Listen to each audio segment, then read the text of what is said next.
이 문제를 조금 다른 시각으로 한번 해설을 해드릴게요. 어제 풀었던 문제는 1번 문제는 조건이 아래 주어진 거고 이 조건에 맞게 문제를 푼 겁니다. 그런데 만약에 이 조건이 없다면 규정을 적용해야 된다 그랬죠. 그런데 이 규정이 2024년 3월 1일부로 규정이 변경이 되었습니다. 변경된 규정을 보면 나머지는 변함이 없는데요. 보하 밀도 부분을 한번 살펴보면 주택이라고 하는 부분이 빠졌습니다. 40이 없어졌죠. 옛날로 돌아갔네. 그게 아닙니다. 주택이라는 부분을 별도로 만들어 놨는데요. 주택에 대한 가산부하라고 하는 부분은 별도로 적용되지 않고 이렇게 바뀌었습니다. 전용 면적이 60m² 미만일 때는 3kW, 전용 면적이 60m² 이상일 때는 3kg에다가 10m²당 0.5kg를 가산하는 겁니다. 10m²당 0.5kg를 가산한다. 요게 포인트예요. 주택의 보하 설비 용량 산정 기준이 그렇게 되어 있습니다. 나머지는 같습니다. 다항에 보면 표준 부하에 따라 산출한 값에 가산해야 할 볼트 암페어 수 나와 있는 걸 보면 상점, 옥외 광고등, 극장 댄스홀 요 그대로입니다. 그런데 주택의 500에서 1000에 대한 가산부하는 없죠. 그 부분이 없어졌습니다. 그리고 나머지는 다 동일합니다. 따라서 가산부하를 1000 한다. 예전에는 그렇게 했거든요. 그런데 지금 현재 2024년 3월 1일 개정된 한국전기설비규정 핸드북에 의해서 가산부하는 현재는 없다. 그러면 주택에 대한 전용 면적에 대해서 60m²에 대해서 3kg냐? 3kg를 더하고 10m²당 0.5kg씩을 계속 가산하느냐? 이 부분이 되겠죠. 여러분들은 여기에 있는 이 3kg, 3kg에다가 0.5씩 10m²당 더하는 거, 기준이 60m²이라는 거, 이걸 기억해야 됩니다. 나머지는 동일하고요. 그런데 보세요. 단위를 킬로와트로 놨습니다. 킬로와트와 여기서 kVA는 같게 봅니다. 그러니까 3kW니까 우리는 뭐로 보면 돼요? 3000V로 보면 크게 문제되지 않습니다. 계약 전력을 계약할 때 한전과 수용가 사이의 계약 전력의 단위는 킬로와트를 그대로 kVA로 보죠. 그런 개념에서 3kW지만 3kVA로 보고 계산하면 크게 문제되지 않습니다. 따라서 그 내용을 잘 기억하고 문제를 한번 풀어보죠. 조건이 없다라고 보고 푸는 겁니다. 이 문제에 대해서 조건이 없고 한국전기설비규정에 의해서 계산을 하면, 표준부하에 의해서 계산하면 나머지는 그대로입니다. 계산기 눌러보세요. 요거 그대로고요. 그 다음 얘도 그대로입니다. 그런데 3000은 기본이고요. 그리고 지금 단수가 이렇게 되죠. 2가 됩니다. 2단이 되죠. 요거는 절상을 하는 겁니다. 얘는 단수로 계산하는 거예요. 그리고 거기에 500W, 0.5kg니까요. 10m²당 500W죠. 0.5kW죠. 그러니까 그걸 kVA로 보면 얘가 얼마 나오나 한번 계산기 눌러보세요. 이렇게 볼트 암페어로 바꿔주는 거예요. 지금 여러분들이 여기서 계산한 값이 7960이 나옵니다.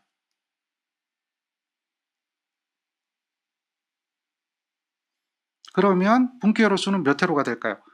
조건이 없다면 기존의 가산부하 적용하는 것보다도 부하가 훨씬 더 늘어납니다. 설비부하 용량이 늘어나요. 그래서 몇 회로가 됩니까? 7960의 1회로 용량으로 나눠주면 2.26 이렇게 나오죠. 여기가 2.26. 그래서 16A 분기 몇 회로가 돼요? 3회로가 됩니다. 그러니까 조건이 없다면 3회로가 되는 거예요. 16A 분기 3회로. 우리가 이제 이 설비 부하 용량을 구하는 이 방법을 잘 이해해야 돼요. 면적에다가 조건이 없으니까 면적에다가 부하 밀도, 요거는 규정에 나온 겁니다. 규정에 나온 거 그대로 적용하고 그 다음 3,000은 기본이 되는 거죠. 60m 제곱. 그 다음에 요거는 10에 80에 60을 빼준 요거의 단수에 500W 요거까지 계산해서 요것이 얼마가 나온다? 7960V가 나온다는 거야. 조건이 없다면. 여기에 있는 조건이 주어지지 않았을 때 이렇게 나오는 겁니다. 따라서 여러분들이 기억해야 되는 부분은 바로 요 부분이 되는 거예요. 요 부분. 요걸 기억하고 분기회로수를 구하는 겁니다. 이렇게 법이 바뀌었으니까 바뀐 것을 기억하라는 얘기입니다. 나머지 다 똑같은데 여기에 있는 이 부분이 규정이 변경된 거다. 전용 면적의 60m 제곱 미만이냐 이상이냐 요걸 기준으로 하는 것이다. 이렇게 보면 돼요. 자, 요거 이런 것도 문제 물어볼 수 있어요. 여기를 비워 놓고 여기에 들어갈 내용을 써라 할 수도 있습니다. 여기에 내용 완성하시오. 그러니까 그것도 기억하세요. 완성하라 이렇게 물어볼 수도 있습니다. 나머지는 변함이 없어요.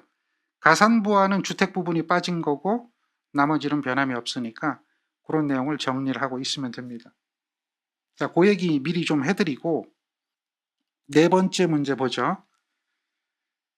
주어진 도면은 어느 수용가의 수전설비 단선결선도입니다. 도면과 참고표를 이용하여 무릎에 답하시오 그랬어요. 요거는 요즘 나오는 트렌드입니다.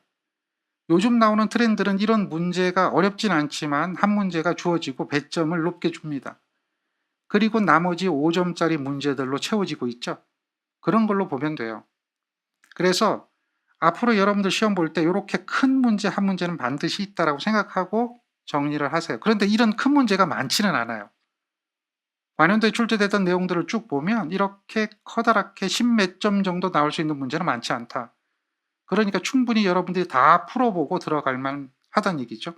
그런데 이 문제를 잘 보면 읽어보세요. 문제를 읽어보면 도면과는 크게 관계없이 풀 수 있는 문제들이 많이 있습니다. MOF에 연결되어 있는 DM은 무엇인가? 최대 수요 전력계 또는 최대 수요 전력량계 둘 다 됩니다. 그게 답이 되잖아요. 그리고 22.9 측의 DS 전격 전압은 몇 kV인가? 특별히 계산하라는 얘기 없으니까 이때는 22.9니까 25.8.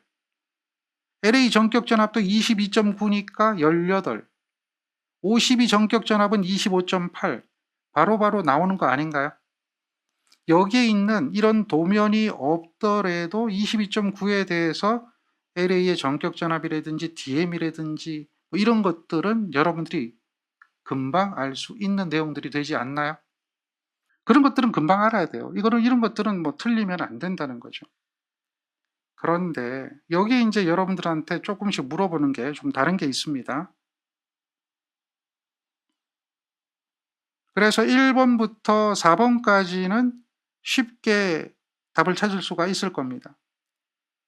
5번에는 52의 전격 차단 용량의 선정은 무엇을 기준으로 하는가 그랬어요. 차단기의 차단 용량에 선정하는 그 기준은 여러 가지가 있죠. 한 가지가 아닙니다. 여러 가지입니다. 다시 말해서 어떤 사람은 차단기가 설치된 설치 지점의 단락 용량, 맞는 이야기죠. 52 설치 지점의 단락 용량, 얘가 차단기 용량을 선정하는 기준이 된다. 맞잖아요. 그런데 단락 용량을 구하는 방법이 퍼센트 임피던스와 기준 용량, 그래도 맞는 얘기죠. 또는 차단기의 전격 전압과 전격 차단 전류, 뭐 이런 것도 틀린 얘기는 아니죠. 그러니까 차단 용량의 선정은 무엇을 기준으로 하는가라고 했을 때 나올 수 있는 답은 여러 가지가 있다라고 얘기하는 겁니다. 지금처럼 단락 용량, 당연히 차단기 설치점에 대해서 단락 용량 이렇게 하면 답이 되는데 틀린 얘기 아닙니다. 그런데 이 말을 다른 말로 퍼센트 임피던스와 기준 용량 이렇게 얘기해도 그 자체가 뭘 말하는 거예요? 발락 용량을 구하는 과정 중에 필요한 요소들이잖아요. 그러니까 맞다는 얘기입니다. 그 다음 6번째 문제는 어떤 문제입니까? 여기에서 6번째 문제를 보세요. CT1의 변류 B는 1차 전류의 여유는 25%로 한다. 이런 조건이 있어요. 그런데 여기서도 중요한 얘기가 있는데요. 여기서 단이라고 하는 조건이 주어지지 않았어요. 그러면 여러분들 변류비 어떻게 구합니까? 단이라는 조건이 주어지지 않으면 여유를 줄 때는 25%에서 50% 여유를 줍니다. 그러니까 1.25배에서 1.5배 사이를 주는 것이 일반적입니다. 규정이 그렇게 돼 있으니까요. 그런데 단 이렇게 주어지면 우리가 알고 있는 이 규정을 적용하란 얘기입니까? 아니면 이 규정을 무시하고 여기에서 요구하는 조건을 적용하란 이야기입니까? 당연한 얘기를 하는 겁니다. 규정이 아무리 이렇게 되어 있더라고 하더라도 문제에서 요구하는 사항이 이렇게 해라 라고 얘기했다면 이것을 적용하는 게 맞습니다. 반드시 무엇을 따라야 된다?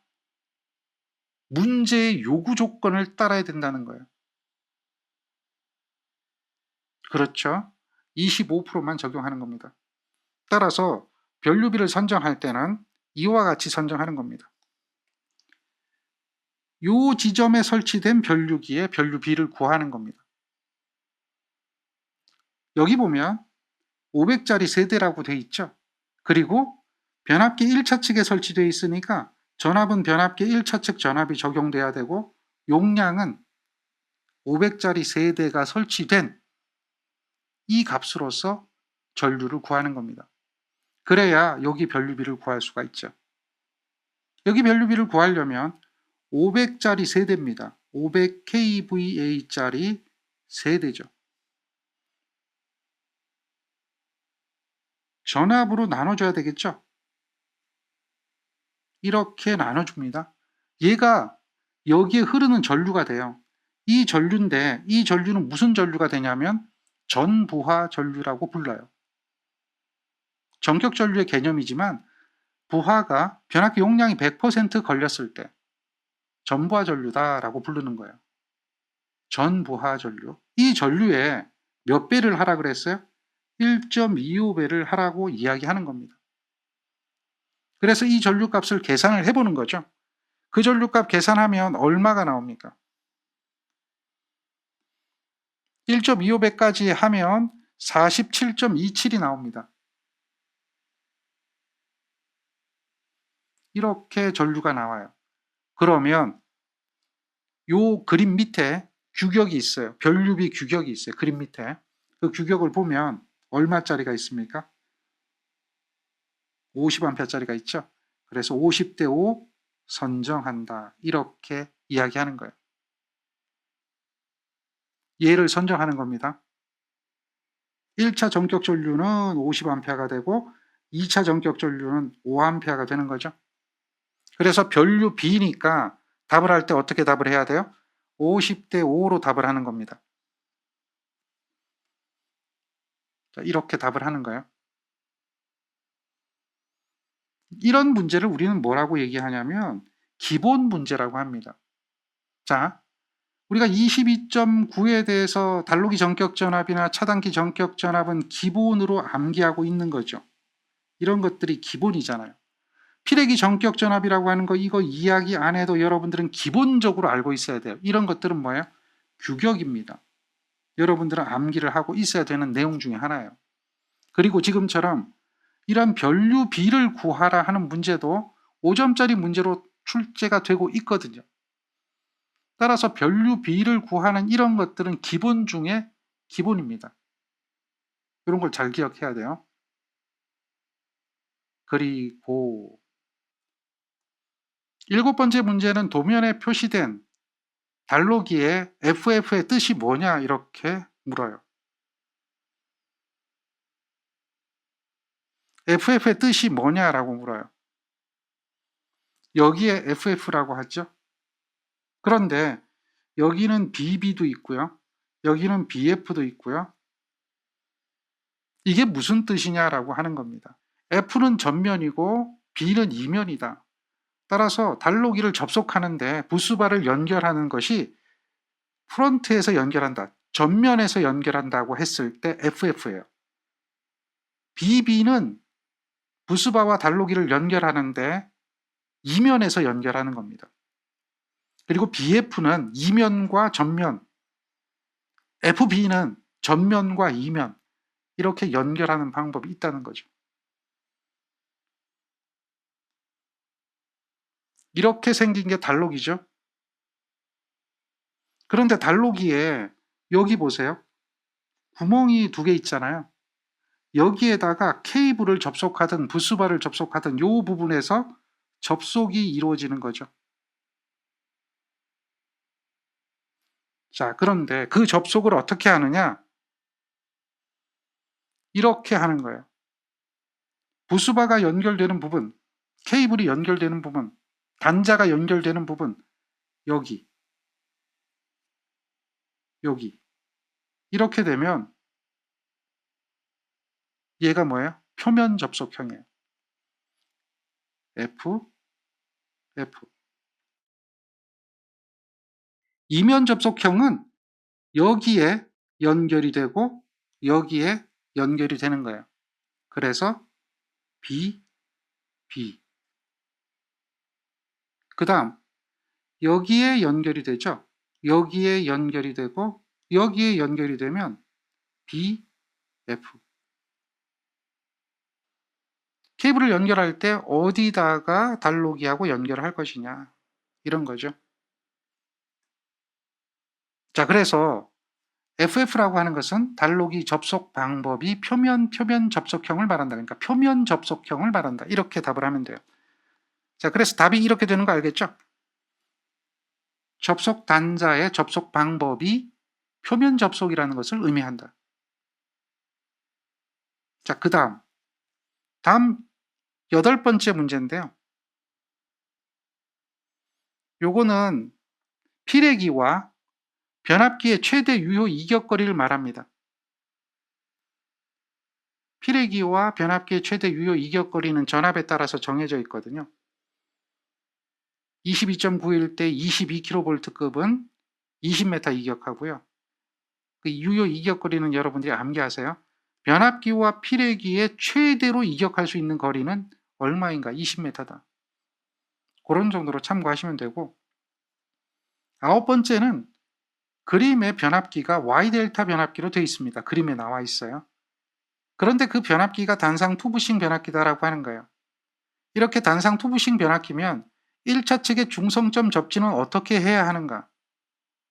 접지를 한다, 접지를 하지 않는다로 답하되, 접지를 하게 되면 접지 종별을 쓰도록 해라. 어떤 접지냐? 변압기 2차 측 접지냐? 외함 접지냐? 이런 걸 써라. 이런 얘기가 될 겁니다.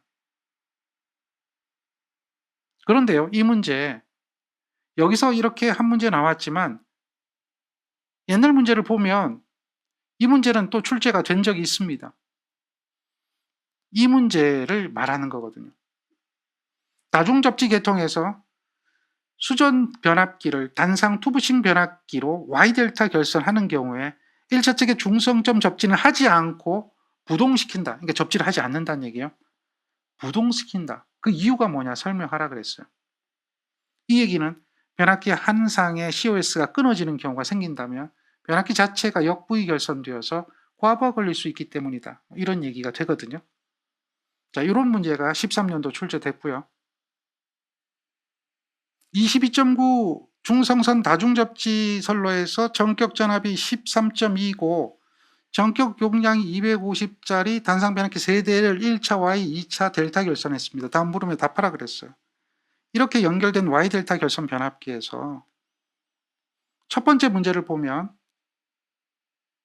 변압기 1차 측의 y결선의 중성점 부분을 전설로 n에 연결해야 하는가, 접지를 하는가 이 얘기예요. 연결하여서는 안 되는가, 접지하지 않는가 이 얘기예요. 연결을 하게 되면 이유, 연결을 하지 않게 되면 이유, 이것을 설명하라. 방금 그 이유입니다. 자, 그러면 여기 보세요. 여기가 연결이 되게 되면 어떻게 되느냐 이 얘기를 하는 거죠. 이렇게 되면 접지를 한다가 되는 거예요. 만약에 이런 상태가 되면 이 PF가 3개가 있어요. 3개 중에 하나가 끊어진다라고 하는 거예요. 3개 중에 하나가 끊어지게 되면 어떤 현상이 생기느냐면 이렇게 되겠죠. 지금 색칠되어 있는 부분만 연결이 되는 거예요. 여기가 단선이 된 거죠. 그러면 A와 B와 C에 연결이 되는 게 아니고요. N에 연결이 돼 있어요. N에 연결이 돼 있어요. V결선의 형태인데 N에 연결이 돼 있어요. 이렇게 되는 게 뭐예요? 역V결선이라는 거예요. 그래서 삼상부하가 걸리게 되면 250짜리 세대에, 다시 말해서 250짜리 세대에 750이 공급되고 있고 부하가 750이 되어 있는데 하나가 끊어져서 용량이 줄어들어 버리고 역부위 결선돼서 전압이 공급이 되고 있다면 변압기는 과부하가 걸린다는 얘기예요. 과부하가 걸리면 여기 있는 PF들이 다 끊어지든지 변압기가 문제가 생기든지 할 수가 있다는 거죠. 이게 역부위예요. 2차 측 결선도 역부위가 되는 거죠. 한번 보세요. 2차 측도 델타 결선이니까, 얘가 델타 결선이니까 역부위가 되는 거예요. 이렇게 연결이 된 거예요. 그래서 그대로 운전이 되는 거죠. 그래서 이 문제에서는 어떻게 해요? 이 문제에서는 접지를 한다, 접지를 하지 않는다로 답하되라고 하죠. 그러니까 접지를 하지 않는다로 답을 하면 되죠.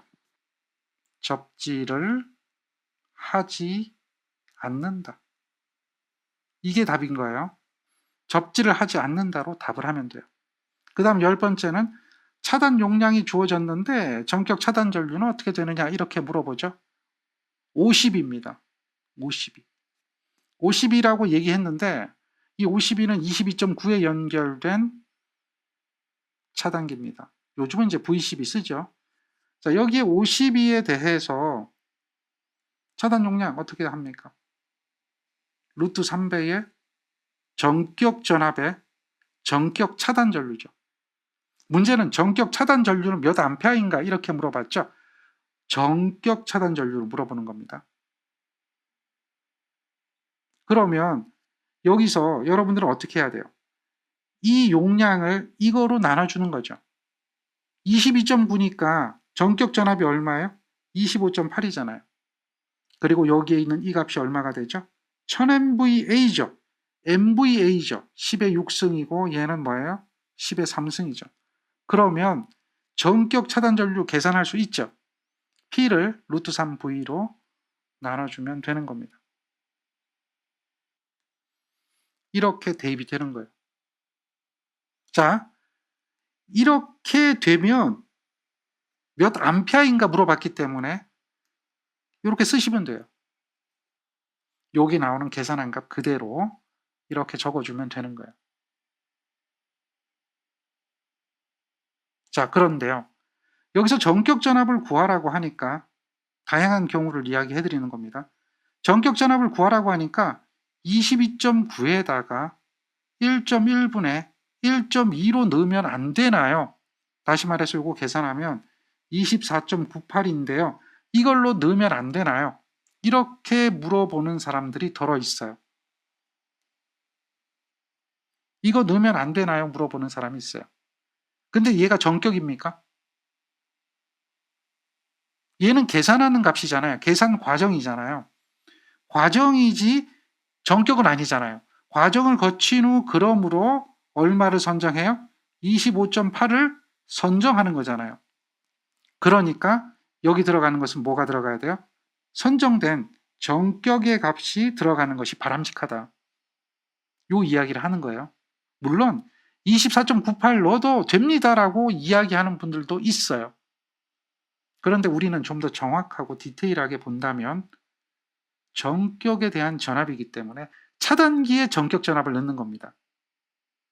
차단기에 전격 차단 전류를 구하는 거고요. 그러니까 차단기에 전격 전압이 대입돼야 된다. 차단기 전격 전압은 24.98이라고 하는 그런 전격 전압은 없다. 이걸 기억해야 됩니다. 5번째 문제인데요. 분전반에서 30m 거리에 5kg짜리 단상 교리 200V의 전열기용 아울렛을 설치해서 전압 강화를 4V 이하가 되도록 하려고 합니다. 배선 방법이 금속관 공사인데 여기에 전선의 굵기를 계산하고 실제 사용되는 전선의 굵기를 정하라 그랬습니다. 자, 전선의 굵기를 정하는 거니까 표준 규격이 주어지지 않더라도 여러분들은 그 규격을 선정을 해야 됩니다. 그러면 이 문제는 지금 보면 단상 교류라고 했어요. 삼선식이 아니죠. 전압이 두 종류가 나와야 삼선식이고 얘는 전압이 200V 하나만 있으니까 당연히 단상 2선식이죠. 단상 2선식이면 전선의 굵기를 구하는 이 식은 여러분들이 너무나 잘 아는 식이 될 겁니다. 3가지씩 기억하죠. 요거 기억할 때 17.8을 기억하고요. 여기에 35.6은 2선식이니까 이것의 몇 배가 되는 거예요? 2배. 그 다음 여기 30.8은 이것의 몇 배가 되는 거예요? 선간이니까 루트 3배. 이렇게 되는 거 기억하면 되는 거예요. 그래서 여기다 대입하는 거죠. 자, 전류는 5kg 200V니까 계산이 되고요. 30m 거리에 떨어져 있다 그러고요. 전압강하 4V라고 그랬죠. 대입하면 돼요. 그러면 6.68mm 제곱이라고 하는 이런 값이 나타납니다. 그래서 얼마를 선정한다? 10을 선정한다. 자, 이 식을 이용하는 문제. 이런 걸 우리는 뭐라고 하죠? 기본 문제라고 하는 겁니다. 여기서 기본 문제라고 하는 것은 무엇을 말하냐면 여러분들 내일 시험 본다고 했을 때 그 안에 들어있을 수 있는 문제를 말하는 거예요. 기본이라고 하는 것은 꼭 기억하세요. 그래서 여러분들은 여기에 있는 요 규격, 얘를 기억하고 있어야 됩니다. 요걸 꼭 기억하세요. 물론 요즘의 경향은 이 표를 주어지기도 합니다. 그래서 주어진 거에서 선정하라, 외우는 거에 대해서 스트레스 받지 말라 이렇게 얘기하고 문제를 주기도 하는데 안 주어질 수도 있거든요. 과거의 문제는 안 주어졌거든요. 항상 주어진다라고 우리는 알 수가 없잖아요. 항상 주어진다고 어떻게 믿을 겁니까? 안 주어지면 그때 가서 낭패 볼 겁니까? 아니라는 거죠. 심지어는 전기공사기사의 문제를 한번 살펴보면 전선의 표준 규격은 이런 거, 괄호, 이런 것이 있다. 괄호 안에 들어갈 표준 규격을 쓰시오 라고 하는 문제도 전기공사기사에서는 출제가 된 적이 있습니다. 그 얘기는 뭐예요? 문제은행에 그런 문제가 들어있기 때문에 전기공사기사에 있는 문제지만 그 문제가 전기기사에서 나온다고 해서 딱히 문제될 게 없다면 얼마든지 나올 수 있는 문제 아닐까요? 그러니까 전선의 규격은 반드시 암기해야 되는 내용 중에 하나죠. 지금 여기 2가지 나와 있는 전선의 단면적을 구하는 공식 그리고 전선의 규격. 특히나 여러분들 여기서 여기 들어가는 게 380이고 220인데 왜 220이 들어갑니까? 이 얘기 물어보는 분이 되게 많아요. 여기에 있는 이 전압강하는 여기에 있는 전압강하고 달라요. 얘는 뭐가 있죠? 중성선이 존재하는 거예요. 그러면 중성선과 일선 사이 그 전압강하가 얘라는 거죠. 중성선과 일선 사이의 전압강하다. 얘네들은 뭐예요? 얘네들은 전압강하가 선간 전압강하가 되지만 얘는 중성선과 다른 한 선 사이 전압강하가 되기 때문에 여기는 중성선 전압강화가 들어간다. 선간 전압강화가 들어가는 것이 아니다. 그렇게 기억하시면 됩니다.